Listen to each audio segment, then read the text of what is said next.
Congratulations! At ito na po, si... Dali, may sabihin lang ako sa inyo. Pinagalitan ko si Ethel saka si Ate Gay. Hindi sila professional. Sinigawan ko sila para malaman nyo. Nagalit sila dahil hindi sila nalo sa costume. Itong lahat ng ito, biruan lang. Ito'y para pasayahin kayo. At itong si Ethel Buban, sisigaw sa akin doon na, bakit ko daw sinabi si Ann Curtis, lahat ng ito ay biruan lang. Marami na nagagalit sa kanya. Sa mga nagtitweet kay Ethel, biniro ko lang siya about Ann Curtis. Huwag kayong magalit sa kanya. At sila lang, itong lahat ng ito'y katuwaan lang. Hindi ba pinapasaya lang namin kayo? Ang lalaki na ng ulo nyo.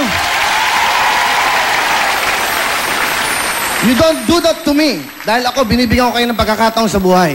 I am the producer, I am the host, ako nag-iisip na ikagaganda. Ang iniisip ko dito, publiko, hindi kayo. Ngayon, natalo lang sa costume, nagagalit kayo? Ginagawa niyong kompetensya to, pinapasaya natin ng publiko, ang tao. Yan. Kaya ako kayo binibigyan ng incentive para galingan nyo, para mag-enjoy ang mga tao sa buong mundo. Huwag kayong maging personal. Di ba? If you want to resign right now, go. Hindi ko kayo pipigilan. You don't do that. Magrespeto kayo. Ethel, galing ka sa baba, inaangat kita. Ganyan ang gagawin mo sa akin. Mag-isip ka. Ate Gay, binibigyan kita ng break. Okay? Magkaroon kayo ng utang na loob. Kaya ako ginagawa yung... Hindi nyo ba napapansin? Nasa likod lang ako. Binabakapan ko lang kayo dahil kayo ang gusto kong umangat dito. Tapos ganyan ang ginagawa nyo. Mag-isip kayo, magkaroon kayo at tumingin kayo kung saan kayo nanggaling. Huwag kayong umangat, huwag kayong masilaw at huwag kayong malunod sa palakpak at sigaw ng tao sa isang kanta. Tandaan nyo to, hindi ganun ang pagsikat sa mundo.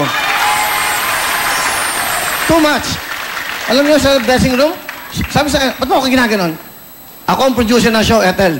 Isip ka, ako nagpapasweldo sa'yo. Magrespeto ka. You don't do that to me. Diba? Marami na ang sasabi sa akin, huwag kang kunin kasi ugali mo. Pero nagtiwala ako sa'yo dahil may talent ka. Pagpasok ko doon, sisigaw-sigawan niyo ako doon.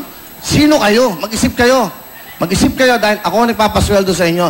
At hindi nyo dapat ginagawa yan sa taong nagbibigay ng magandang buhay sa inyo. Sobre. I was so surprised na magagaganon sila.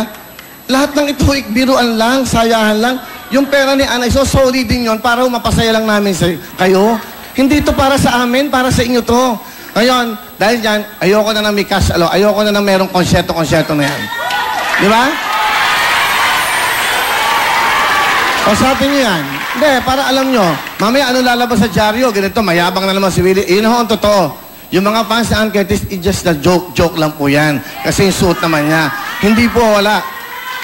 Di ba? Parang mali di ba? Dahil mag-ano muna tayo, gap muna tayo. Mababalik gusto para malaman nyo, baka maya lumabas dito yan, kung ano sabihin, para alam nyo na, hindi kayo dapat ganyan sa taong tumutulong sa inyo. Tama? Okay. At hindi kami ang bida rito. Ang publiko ang bida sa programang ito.